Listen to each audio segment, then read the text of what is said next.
تبارك الذي نزل الفرقان على عبده ليكون للعالمين نذيرا. آله وأصحابه أجمعين. الحمد لله والصلاة والسلام على سيدنا محمد وعلى آله وأصحابه أجمعين. أما بعد فأعوذ بالله من الشيطان الرجيم. بسم الله الرحمن الرحيم. والسابقون الأولون من المهاجرين والأنصار والذين اتبعوهم بإحسان رضي الله عنه ورضوا عنه. صدق الله العظيم.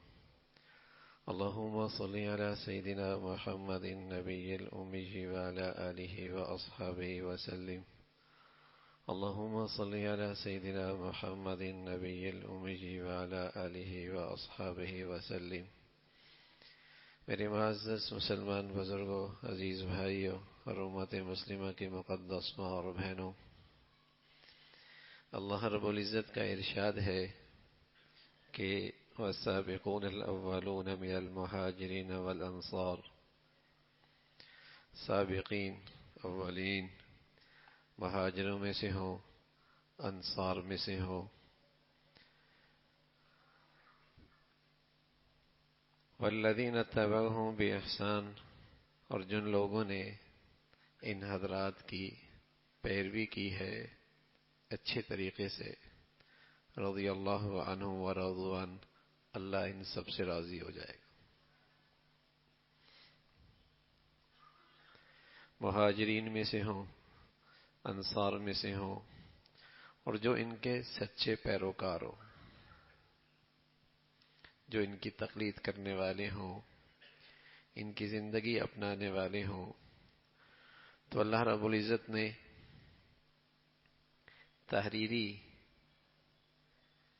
تحریری اعلان فرما دیا کہ میں ان سب سے راضی ہو گیا.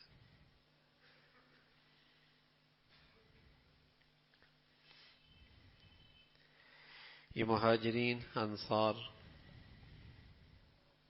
حضرات صحابہ ہیں،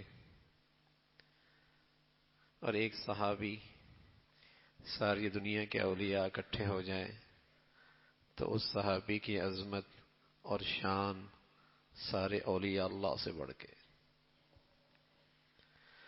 اور پھر یہ سارے صحابہ اکٹھے ہو جائیں، سبحان اللہ، حضرت صدیق اکبر جو ان کے امام ہیں، ان کا مرتبہ اور شان سب سے زیادہ ہے.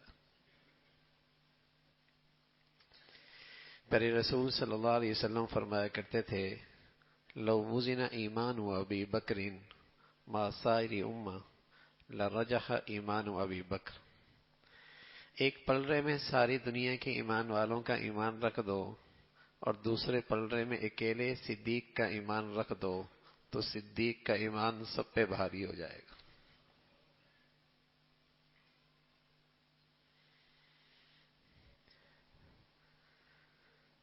اس امت اسلامیہ کے امام اور پہلے خلیفہ اور اللہ کے نبی صلی اللہ علیہ وسلم کے سب سے بڑے جانثار، بلکہ وفاؤں کے بادشاہ، حضرت صدیق اکبر رضی اللہ تعالی عنہ. تو یہ وہ ہستیاں ہیں جن کی محبت، جن کی عظمت، جن کی پیروی میرے اور آپ کے لیے نجات کا ذریعہ. اللہ کے نبی فرمانے لگے صلی اللہ علیہ وسلم، یہ امت گروہوں میں تقسیم ہو جائے گی، ٹکڑوں میں تقسیم ہو جائے گی، گروہ بن جائیں گے، ٹکڑے بن جائیں گے، تقسیم در تقسیم ہوگی.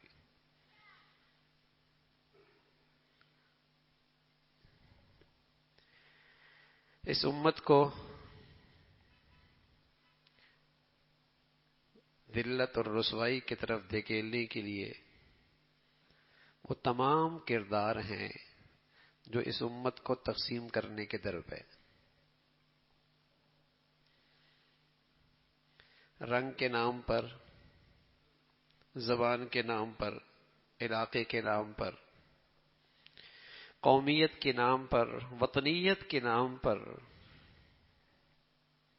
بدعات کے نام پر، خرافات کے نام پر اس امت کو ذلت اور رسوائی کی طرف دھکیلنے میں وہ تمام کردار شامل ہیں جو اس امت کو تقسیم کرنے کے در پہ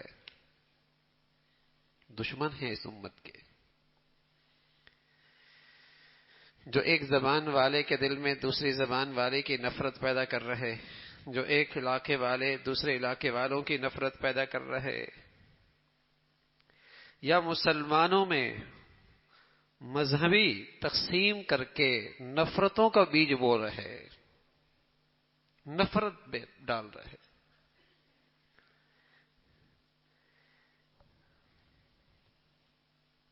یہ ذلت اور رسوائی کی طرف دھکیلنے کے یہ بنیادی کردار ہیں اس امت کے لیے، کہ اس امت کو تقسیم کر کے رکھنا۔ اور بڑی بدقسمتی ہے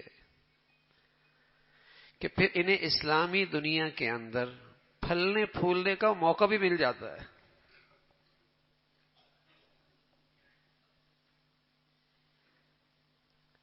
ایسے لیڈر بھی پھلتے پھولتے ہیں، ایسے لوگ بھی لیڈر بن جاتے ہیں جو کھلے عام مسلمانوں کے طبقات میں ایک دوسرے کے لیے نفرتوں کا زہر اگل رہے، کھلے عام۔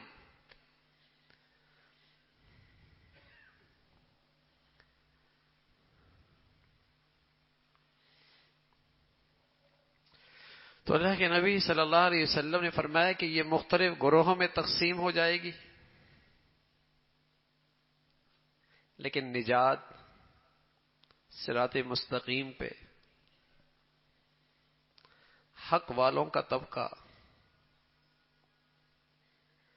صراط مستقیم پہ چلنے والی جماعت، فرمایا ما انا علیہ واصحابی، ما انا علیہ واصحابی، جو میری زندگی دیکھتے ہیں اور میرے صحابہ کی زندگی دیکھتے ہیں،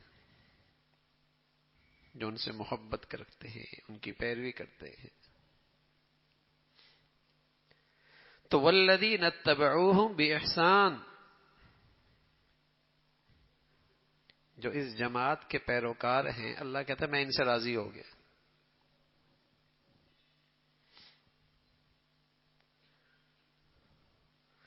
جب ان کے سوانح کا تذکرہ چلے گا، ان کے محبت بھرے تذکرے چلیں گے، ان کی عظمت کی باتیں ہوں گی، تو پھر دلوں میں ان کا احترام بھی رہے گا اور ان کی زندگی کی تقلید بھی آسان رہے گی۔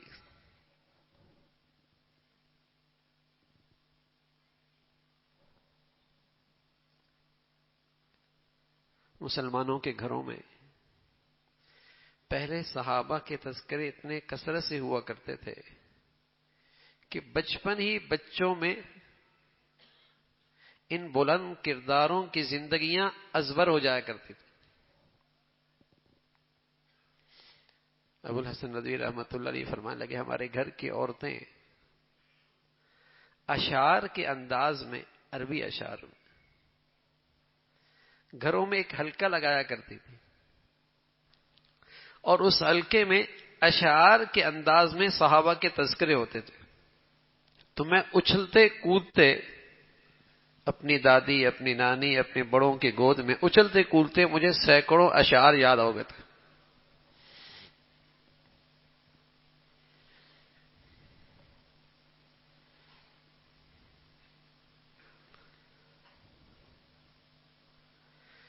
یہ وہ ہستیاں ہیں جو ہمیں پوری زندگی کا سبق دیتی ہیں کہ ایک مسلمان زندگی کیسے گزارتا۔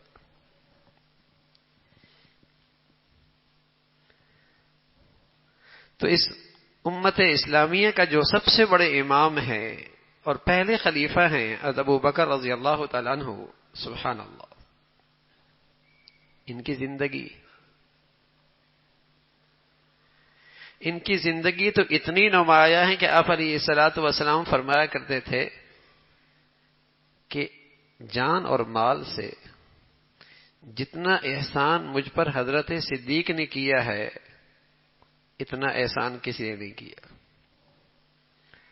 اور میں سب کا بدلہ چکا چکا ہوں لیکن صدیق کا بدلہ نہیں دے پایا۔ اور ادھر حضرت صدیق تھے، خلوص کیسا تھا، بہتی آنکھوں کے ساتھ فرمانے لگے، یہ سن کر فرمانے لگے اللہ کے رسول سب کچھ آپ ہی کا تو ہے۔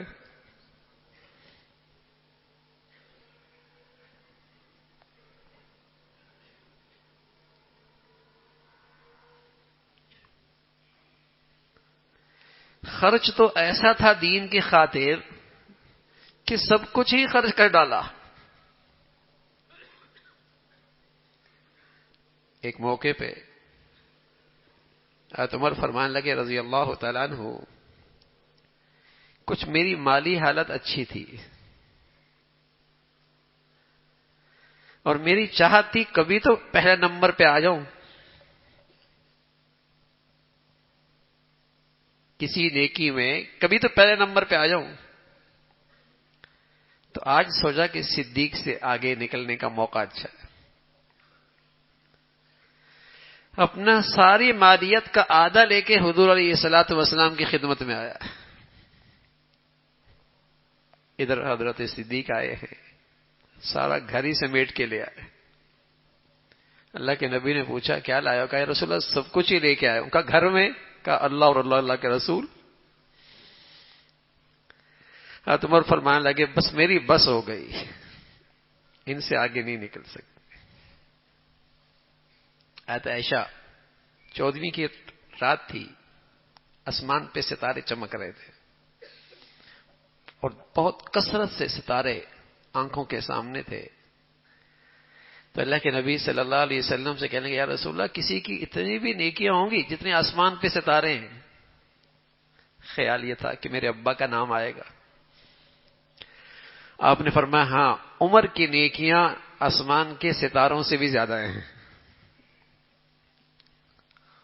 کچھ خاموش سی ہو گئی۔ حضرت نے چہرہ دیکھ کر سمجھ گئے دل میں کیا چل رہا ہے۔ فرمانے لگے تم خیال کر رہے تمہارے ابا کا نام لوں گا، دیکھو دیکھو عمر کی ساری زندگی کی نیکیاں ایک طرف اور تیرے ابا کی وہ رات جو میرے ساتھ غور سور میں گزری ہے وہ ایک طرف۔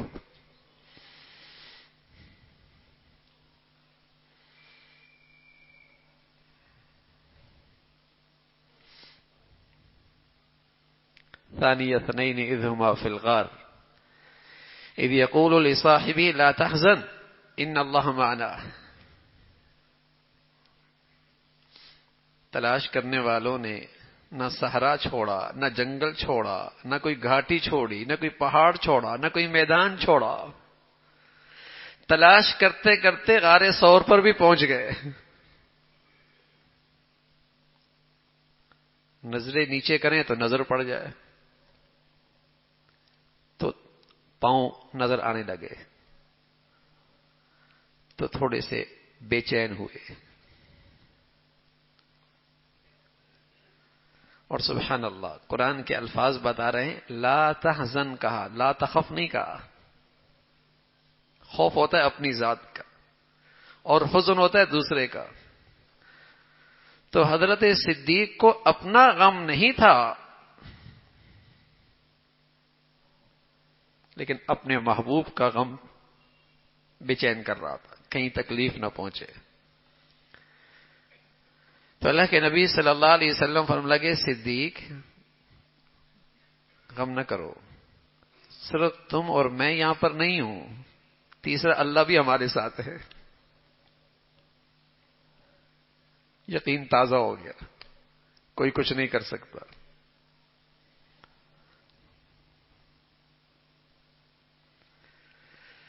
اور یہ شان صرف اکیلے کی نہیں تھی، پورا خانوادہ صدیقی ہی اس خدمت میں لگا ہوا تھا، اور سارے گھرانے نے ہی اس خطرات میں اپنے آپ کو جھونک دیا تھا۔ حضرت اسما تھی، غار ثور میں کھانا لایا کرتی تھی، عبداللہ بیٹے تھے، دن بھر میں مکہ میں کیا چل رہا ہے خبر لے کے آیا کرتے تھے۔ عامر بن فہیرہ خادم تھے، بکریاں چراتے ہوئے آتے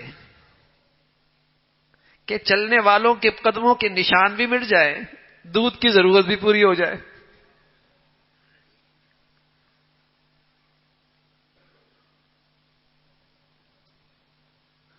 جب ابو جہل کو اپنی ناکامی نظر آئی تو بڑا غضبناک ہوا اور سیدھا حضرت صدیق کے گھر پہ گیا رضی اللہ عنہ۔ اتنا وہ بھی جانتا تھا۔ تو بیٹی اسما سے پوچھا ابا کہاں ہیں؟ خاموش۔ پھر پوچھا کہاں ہیں؟ تو زور سے چہرے پہ تماچا مارا، گر گئی۔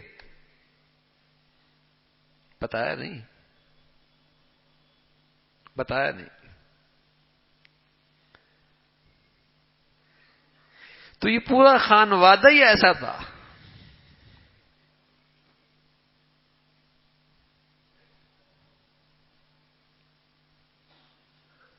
ابو قحافہ نام تھا عثمان، حضرت صدیق اکبر کے والد تھے۔ جب گھر میں کچھ نہیں تھا، ابا ساتھ چلے گئے، بیٹیاں گھر میں ہیں، بنائی نہیں تھی، تو کہنے لگے کچھ ابا نے تمہارے لیے چھوڑا بھی ہے؟ دادا کو تسلی دینے کے لیے گھڑے میں کنکریاں ڈالی، ہلایا، آواز آئی، کہا دادا جان نہ گھبرائیے، بہت کچھ چھوڑ کے گئے۔ سبحان اللہ۔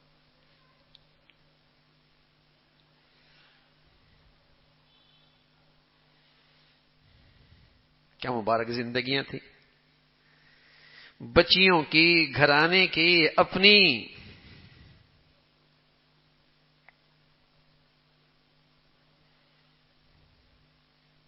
سب کچھ ہی لٹا دیا، مال جان۔ جب بھی کوئی آپ پہ حملہ آور ہوتا، آپ آگے بڑھ کے ڈھال بن جایا کرتے تھے۔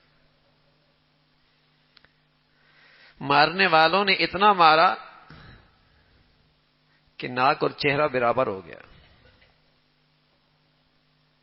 حالت ایسی ہو گئی کہ قبیلے والے مشرک ہیں، لیکن اپنے قبیلے کا فرد دیکھ کر اس حال میں برداشت نہ ہوا، اٹھا کے لے آئے گھر پہ۔ آپ کی ماں سے کہا اسے سنبھال لو۔ رات گئے، جب کوئی ہوش آیا تو سب سے پہلے جو زبان سے الفاظ نکلے، بتائیے محمد رسول اللہ کیا حال ہے؟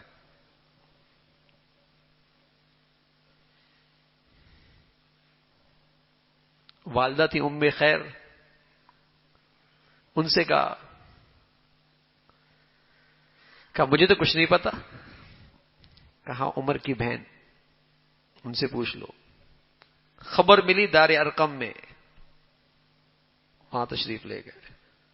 جب تک چہرے کا دیدار نہ کیا کچھ کھایا پیا بھی نہیں۔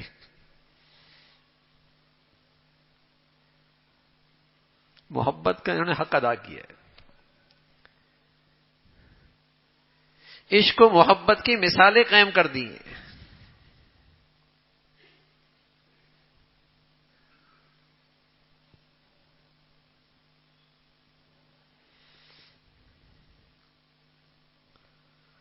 تو ایسی وفائیں سب کچھ لگا دیا۔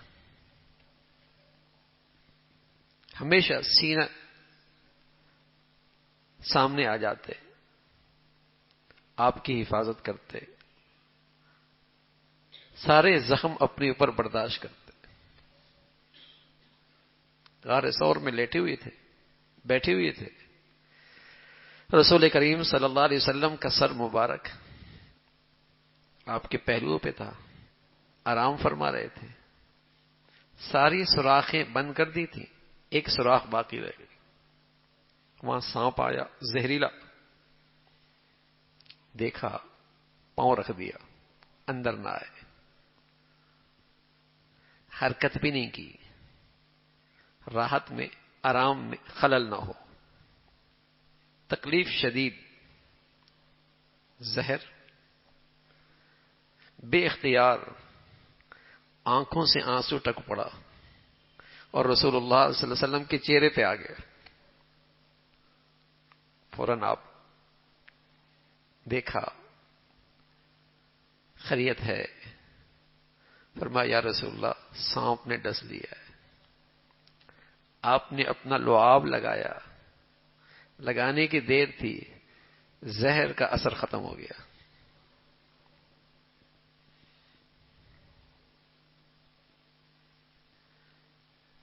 کچھ خوش نصیب لوگوں کو آپ دکھایا ہوگا اللہ نے مدینہ منورہ، پھر غار ثور، مکہ مکرمہ، غار ثور پہ.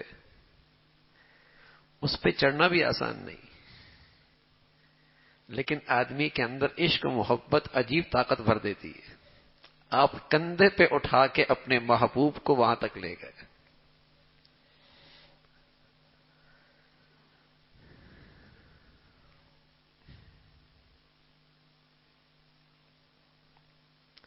ایسی محبت کی، ایسی وفا دکھائی، ایسی وفاداری کی. اللہ کے نبی صلی اللہ علیہ وسلم کا بھی اس کا بڑا لحاظ تھا،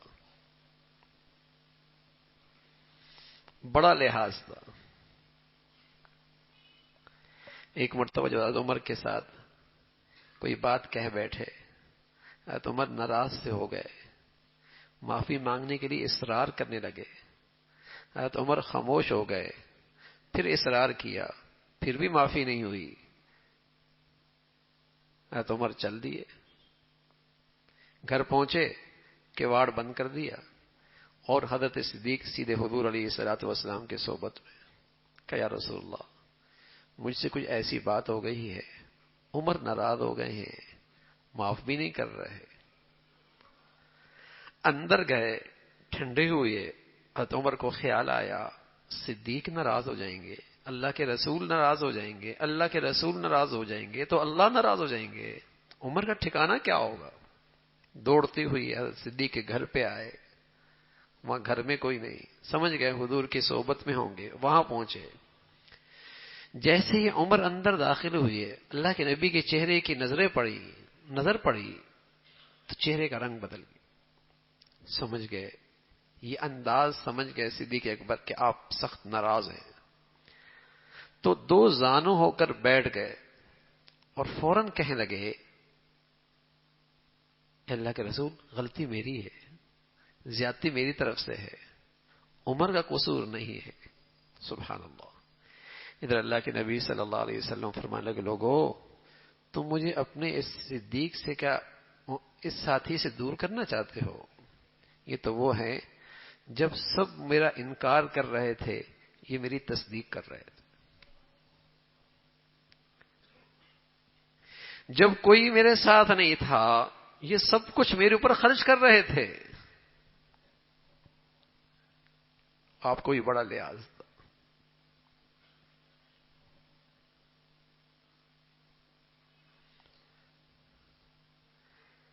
یہ امام ہیں امت مسلمہ کے،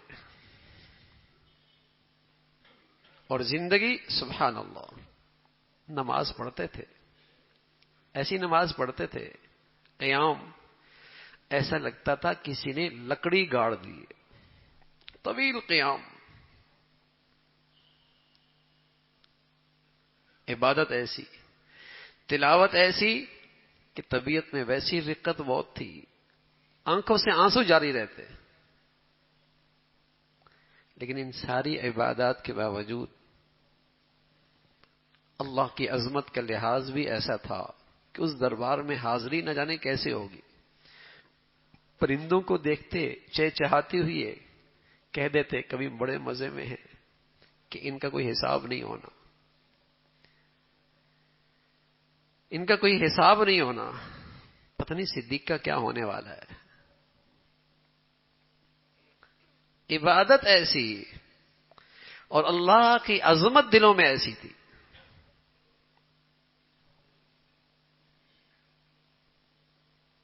عظمت ایسی. ایک مرتبہ ربیعہ بن جعفر رضی اللہ تعالیٰ عنہ کسی درخت کے معاملے میں کوئی بات ہوئی تو بات بڑھ گئی، تو فوراً کہا، احساس ہوا کہ شاید میں نے کوئی بات سخت کہہ دی. تو ربیعہ بن جعفر سے کہنے لگے، آپ بھی مجھے ایسی سخت بات کہہ دینا. انہوں نے کہا میں تو نہیں کہوں گا. پھر اصرار کیا، کہہ دو. بار بار اصرار کیا. انہیں لے کر حضور علیہ الصلوۃ والسلام کی خدمت میں چلے گئے کہ یا رسول اللہ یہ بیتی ہے، یہ بات ہوئی ہے، انہیں کہہ دینا. تو حضور علیہ الصلوۃ والسلام فرمایا، ربیعہ تم تو سخت بات نہ کہو، یوں کہو، غفر اللہ لک یا ابا بکر، ابو بکر اللہ تجھے معاف فرما دے، اللہ تجھے معاف فرما دے. سبحان اللہ، کیسا اللہ کی عظمت کا خیال ہے کہ ذرا سے کوئی بات میں بے احتیاطی ہو گئی، فکر لگ گئی، کل بارگاہ خدا بندی میں کہیں بات پرس نہ ہو جائے. آپ کی بیٹی ہے اور بیٹی بھی ایسی کہ سبحان اللہ. حضرت عائشہ رضی اللہ عنہا، حضرت عائشہ کی عظمت دیکھنی ہے تو رسول اللہ جیسا شوہر دیکھ لو.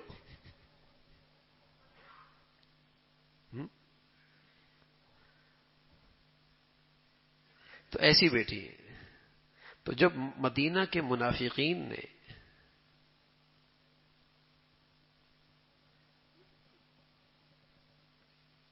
اللہ کے نبی کے اس حرم پہ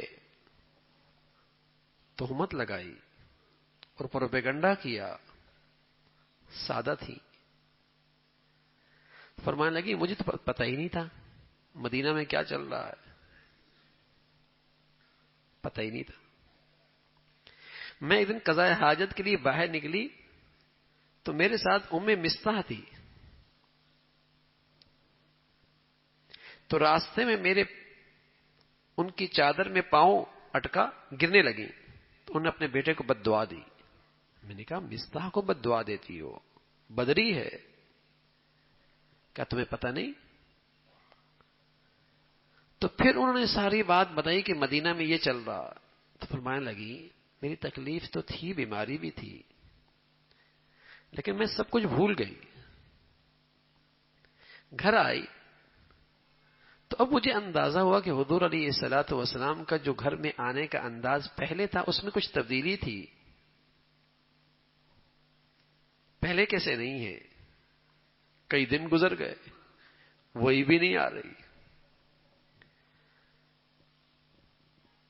بہت بڑا امتحان اور آزمائش اللہ اکبر اللہ کے پیاروں پر بھی آتا ہے، لیکن اللہ کے پیاروں پہ جب آتی ہے آزمائش اور وہ اللہ کے اور قریب ہو جاتے ہیں تو اللہ اس کا انعام ایسا دیتا ہے سبحان اللہ، جو اس آزمائش اور اس صبر کے بجائے کسی اور عمل سے مل بھی نہیں سکتا. ایسا انعام ملتا ہے.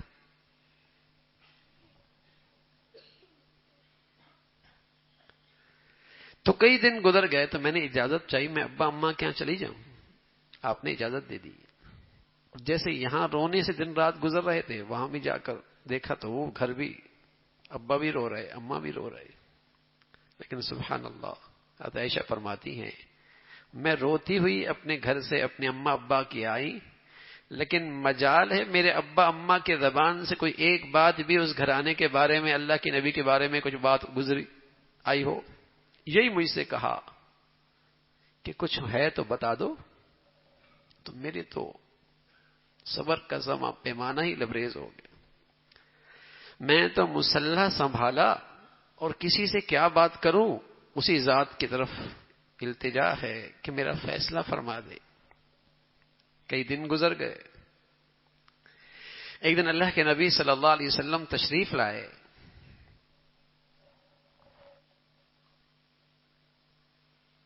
تو والدہ کے پاس والدہ بھی بیٹھ گئی، والد بھی بیٹھ گئے. تھوڑی دیر کے بعد ایسا لگا جیسے زمین و آسمان کا رابطہ قائم ہو گیا، وہی کا سلسلہ شروع ہو گیا. آپ کی پیشانی پہ چھوٹے چھوٹے پیشانی کے قطرے یہ آثار ہوتے تھے کہ وحی آ رہی ہے. اب گھر والے تو سبھی ایک فکر میں ہیں کہ نہ جانے اب کیا فیصلہ آتا ہے، لیکن میں مطمئن تھی. جیسے ہی وحی کا سلسلہ ختم ہوا تو اللہ کے نبی صلی اللہ علیہ وسلم فرمانے لگے، عائشہ خوش ہو جاؤ، اللہ نے تمہاری برات کا اعلان کر دیا. فرمانے لگی، میرے اماں مجھ سے کہنے لگی کہ اپنے اللہ کے نبی کا شکر ادا کرو. تو میں ناز میں آ کر، ناز کہتے ہیں دل میں تو محبت ہے لیکن انداز اختیار کیا کہ میں اس ذات کا شکر ادا کروں گی جس نے میرا فیصلہ کیا ہے.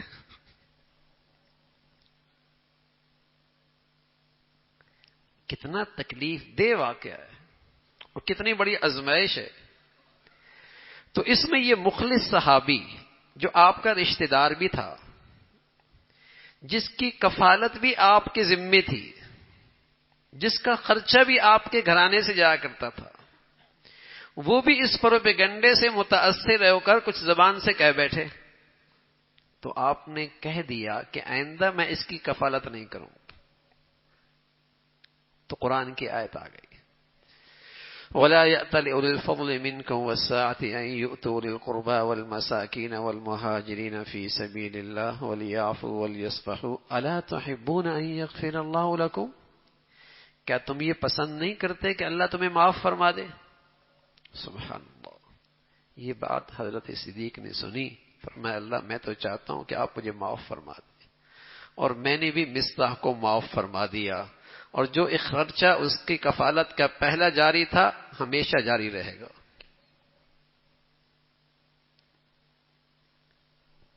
یہ زندگی نمونہ ہے ہمارے لیے.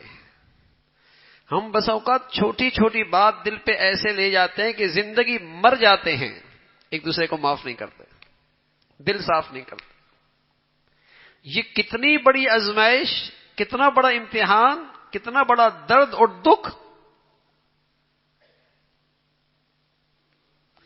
لیکن جب اللہ کی یہ بات آ گئی، الا تحبون ان یغفر اللہ لکم، کیا تم نہیں چاہتے کہ اللہ تمہیں معاف فرما دے؟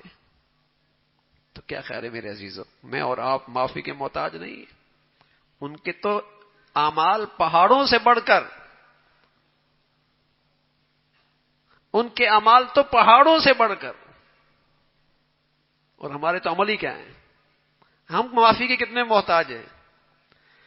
لیکن بس اوقات بہت چھوٹی بات زندگی بھر دل میں لے کر مر جاتے ہیں، معاف نہیں کرتے، درگزر نہیں کرتے، دل صاف نہیں رکھتے، کوٹ رکھ کے مر جاتے ہیں.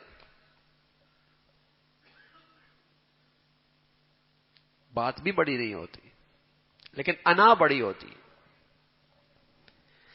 معاملہ بھی کوئی بڑا نہیں ہوتا لیکن انا بہت بڑی ہوتی ہے. میں معافی مانگوں، میں معاف کر دوں.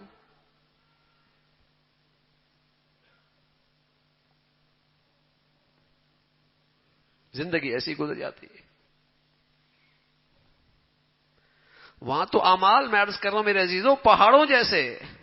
دن میں روزے رکھتے، رات میں قیام ہوتا تھا، سارا مال دین کی اشاعت حفاظت کے لیے خرچ کیا، عزت قربان کی، جان لگا دی، گھرانہ پورا قربان کر دیا اللہ کے دین کے لیے. پھر بھی محتاجی کیسی؟ اللہ میں نے معاف کر دیا تو مجھے معاف کر دے. سبحان اللہ.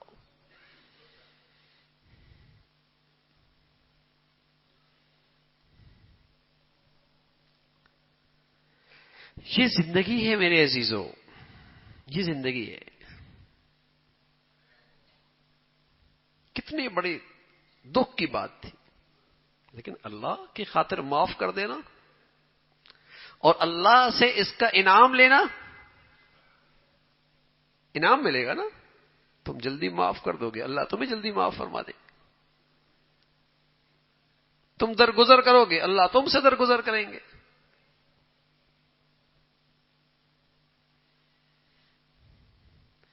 پہلے ہی کیسا احسان پھر شروع کر دیا، صرف معاف بھی نہیں احسان بھی شروع کر دیا. پہلی جیسی بھلائی پھر شروع کر دی.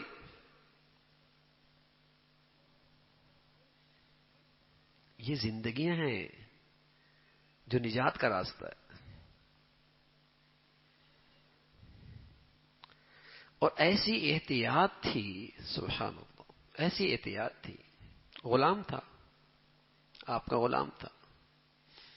ایک دن کچھ کھانے کے لیے لے کے آیا، آپ نے بھوک لگی ہوئی تھی، کئی دنوں سے فاقہ تھا، لے لیا. غلام کہنے لگا آج پوچھا نہیں کہاں سے لایا ہوں. کہا بتائیے کہاں سے لائے ہو. کہا زمانہ جاہلیت میں کہانت کیا کرتا تھا، غیب کی خبریں بتایا کرتا تھا، آتی باتی کچھ نہیں تھی، دھوکہ دیا کرتا تھا. آج ادھر سے گزرا، ان کے یہاں کوئی دعوت تھی، انہوں نے معاوضے پر مجھے کھانا دے دیا. آپ فرمانے لگے تو نے تو مجھے مار ہی دیا تھا. انگلی ڈالی، اسے نکالنے لگے، لیکن کیسے نکلے؟ خالی پیٹ میں ایک لقمہ کیسے نکلتا ہے؟ ڈول لیا پانی کا، پیا، دوسرا ڈول لیا، پیا، پیتے چلے گئے. اور پھر اسے نکالنے کی کوشش کی، اور جب تک نکالے نہیں چین نہیں آیا. اور فرمایا اس نکالنے کی خاطر جان بھی چلی جاتی تو پھر بھی اس کو نکالتا. اور فرمانے لگے کیوں نہ نکالتا؟ رسول اللہ صلی اللہ علیہ وسلم سے سنا ہے جس گوشت کی پرورش لقمہ حرام سے ہو اس کا ٹھکانہ تو پھر جہنم ہے.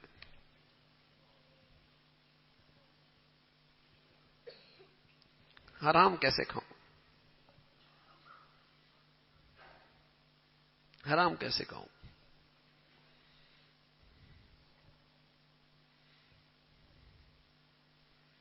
بس اوقات زندگی گزر رہی ہوتی ہے اور یہ احساس، نماز بھی چل رہی ہوتی ہے، روزہ بھی چل رہا ہوتا ہے، حج بھی چل رہا ہوتا ہے، لیکن یہ احساس نہیں ہوتا کہ بہنوں کی وراثت صحیح تقسیم نہیں ہوئی، بھائیوں کو اس کا حق نہیں دیا.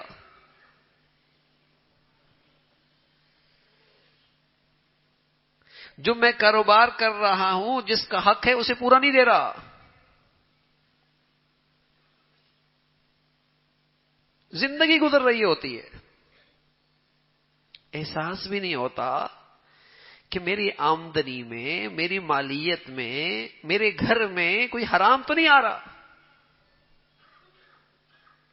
ایک لقمہ بھی برداشت نہیں، اور وہ بھی بھول سے کھایا تھا، انجانے میں کھایا تھا. زندگی گزر رہی ہوتی ہے.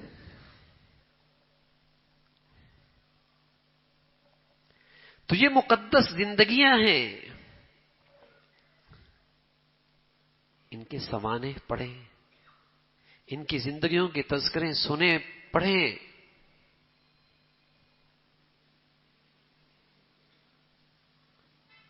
محبت بڑھے گی، عظمت دلوں میں آئے گی، اتباع آسان ہو جائے گا، اور پھر اللہ کی طرف سے خوشخبری ملے گی میں تم سے راضی ہو گیا. یہ ان کی زندگیاں ہیں. اور سبحان اللہ، ایک عجیب جملہ ہے آپ کا. فرمایا کرتے تھے اَيَنْقُصُ الدِّينُ وَأَنَا حَيٌّ، دین مٹ رہا ہو اور صدیق زندہ ہو تو صدیق کی زندگی میں یہ نہیں ہو سکتا. صدیق کے جیتے جی یہ نہیں ہو سکتا، دین مٹے اور صدیق زندہ ہو. جان کی بازی تو دے دوں گا، قربانی تو دے دوں گا، لیکن دین زندگی میں نہیں مٹنے دوں گا. سبحان اللہ. اب بن نوری رحمت اللہ علیہ نے امام بہقی رحمت اللہ کی ایک روایت نقل فرمائی اور فرمانے لگے کہ حضرت صدیق کا یہ جو جذبہ ہے نا کہ دین مٹے اور میں زندہ رہوں، دینی غیرت، دینی اہمیت، دین کا یہ درد اور فکر جس شخص میں ہوگا اللہ رب العزت اسے اعمال کا بدلہ صدیقیت والی شان کا عطا فرمائیں گے.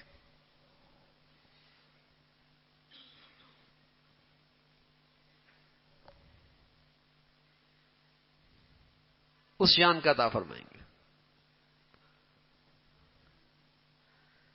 دین مٹنے کا غم ہو، دکھ ہو، درد ہو، اَيَنْقُصُ الدِّينُ وَأَنَا حَيٌّ، ایسا نہیں ہو سکتا. آپ علیہ الصلوۃ والسلام کے وصال کے موقع پہ مدینہ منورہ کے حالات بڑے مشکل تھے. کچھ لوگ، کچھ قبائل نے ارتداد کا اعلان کر دیا، کچھ نے نبوت کا اعلان کر دیا، کچھ نے زکوٰۃ کا انکار کر دیا. آپ سب کے لیے کھڑے ہو گئے سینہ سفر ہو کے. اس لیے فرمایا کہ اللہ کے نبی کے بعد دین کو 2 مرتبہ زندگی ملی. ایک مرتبہ زندگی حضرت صدیق کی واسطے سے ملی اور ایک مرتبہ زندگی امام احمد بن حنبل کے واسطے سے ملی. 2 موقع پہ بڑے خطرات آئے دین اسلام. لیکن آپ کا یہ جذبہ اینقص الدین وانا حی، دین نہیں مٹنے دوں گا، دین کی کمی برداشت نہیں ہے.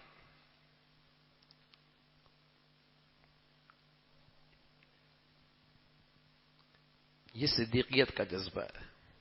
اس کا کوئی تھوڑا حصہ اللہ میں بھی نصیب فرما دے. بس اوقات اب تو سر کی آنکھوں کے نیچے کھلی اللہ کی نافرمانی ہوتی ہے، لیکن ماں باپ کے ماتھے پہ نہ بل آتا ہے نہ کان بجو رینگتی ہے کہ اولاد کیا کر رہی، بیٹی کس لباس اور پوشاک میں ہے، کیسی کھلی اللہ کی نافرمانیاں ہیں خوشیوں میں، تقریبات میں، شادیوں میں.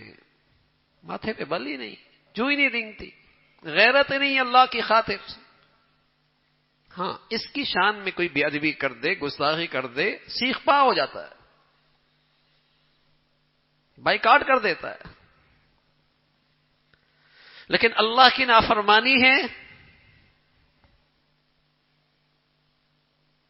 کوئی غم نہیں ہے، کوئی تکلیف نہیں ہے. تو اللہ رب العزت ہمیں ان بزرگوں کے نقش قدم پہ چلنا ہم سب کے لیے آسان فرمائے. اللہ ہمیں بھی دین کا ایسا غم اور ایسا درد نصیب فرما دے. جو کچھ کہا سنا اللہ عمل کی توفیق نصیب فرمائے. وآخر دعوانا الحمدللہ رب العالمین. اگلے اتوار کو اجتماع ہے تو انشاءاللہ آپ حضرات بھی یقیناً اجتماع میں تشریف لے جائیں گے. تو اجتماع کی وجہ سے اتوار کا بیان نہیں ہوگا، انشاءاللہ اس سے اگلے اتوار میں انشاءاللہ بیان ہوگا. اللهم لك الحمد كله ولك الشكر كله. اللهم لك الحمد كله ولك الشكر كله. اللهم أعنا على ذكرك وشكرك وحسن عبادتك. اللهم أعنا على ذكرك وشكرك وحسن عبادتك. سبحان الله وبحمده سبحان الله العظيم. عدد خلقه وزنة عرشه ورضا نفسه ومداد كلماته. اللهم لا نحصي ثناء عليك أنت كما أثنيت على نفسك. اللهم أعنا على ذكرك وشكرك وحسن عبادتك. یا ارحم الراحمین، جو کچھ کہا سنا عمل کی توفیق نصیب فرما. ایمان والی، سکون والی، چین والی، راحت والی زندگی نصیب فرما. اپنی پسند کا جینا نصیب فرما. کلمے والی موت نصیب فرما. یا ارحم الراحمین، اپنے فضل سے، اپنے کرم سے پورے دین پہ چلنا آسان فرما. اپنی زندگیاں، اپنے گھرانے، اپنی خوشیاں گناہوں کی نحوستوں سے پاک رکھنے کی ہمت اور توفیق نصیب فرما. پرہیزگاری کی زندگی نصیب فرما. نیکی اور تقوی کی زندگی عطا فرما. افعال و اعمال کی ہم سب کی اصلاح فرما. ہمارا ظاہر باطن سبھی کو اپنے پسند کا فرما. یا ارحم الراحمین، تمام حاضرین حاضرات، سامعین سامعات کی تمام جائز حاجات کو پورا فرما. مشکلات کو آسان فرما. پریشانیوں کو ختم فرما. پورے دین پہ چلنا آسان فرما. حادثات سانحات سے محفوظ فرما. حلال نصیب فرما. برکت والا عطا فرما. اپنے فضل سے بری زندگی سے، بری موت سے، برے لوگوں سے، بری صحبت سے، برے حالات سے محفوظ فرما. نیکوں کی صحبت نصیب فرما. نیکوں سے محبت نصیب فرما. نیکی کی زندگی عطا فرما. ہمیں اپنے بچے بچیوں کی تعلیم، تربیت، زندگی کے صحیح فیصلے کرنے کی توفیق نصیب فرما. ہماری اولادوں کو نیک اور صالح فرما. اپنا بھی والدین کا فرما بردار بنا. اولادوں کی آزمائشوں سے، نافرمانیوں سے محفوظ فرما. مولا کریم ساری امت مسلمہ کے حال پہ رحم فرما. مسلمانوں کو ایمان اسلام پر باہمی اتفاق نصیب فرما. رنگ، نسل، وطن، علاقے، نفرتوں کی جتنی شکلیں ہیں مسلمانوں کو ان فتنوں سے محفوظ فرما۔ جو ظالم، جو بد نصیب مسلمانوں میں اور مسلمانوں کے طبقات میں اور مسلمانوں کی زبانوں اور رنگوں میں نفرتوں کا بیج بول رہے اور نفرت گھول رہے، نفرتوں کا زہر ڈال رہے، مسلمانوں کو ان کے شر سے محفوظ فرما۔ ان کی قسمت میں ہدایت نہیں تو مولا کریم مسلمانوں کو، وطن عزیز کو ان ظالموں سے نجات نصیب فرما، ان شریروں سے محفوظ فرما۔ اے مولا کریم ساری امت مسلمہ کے حال پر رحم فرما، اہل اسلام کو نیک صالح قیادت نصیب فرما، دنیا بھر کے مظلوم مسلمانوں کی مدد اور نصرت فرما، دین کی خدمت کی جتنی شکلیں تیرے ہاں مقبول ہیں سبھی کی حفاظت فرما، کام کرنے والوں کی مدد اور نصرت فرما، ہمارے ملک پہ رحم فرما، اسے امن اور سلامتی کا گہوارہ بنا، یہاں ایمان ہدایت کی فضاؤں کو عام فرما، یا نیکی کی اور خیر کی اور تعمیر کی جتنی قوتیں ہیں انہیں غلبہ نصیب فرما، شر کی اور برائی کی اور تخریب کی جتنی طاقتیں ہیں انہیں نیست و نابود فرما۔ یا ارحم الراحمین ہمارے ملک پہ رحم فرما، ہمارے ملک پہ رحم فرما، ہمارے شہر پہ رحم فرما، ہم سب کے حال پہ رحم فرما۔ ربنا تقبل منا انك انت السميع العليم وتب علينا انك انت التواب الرحيم وصلى الله على سيدنا محمد وعلى آله واصحابه اجمعين برحمتك يا رب۔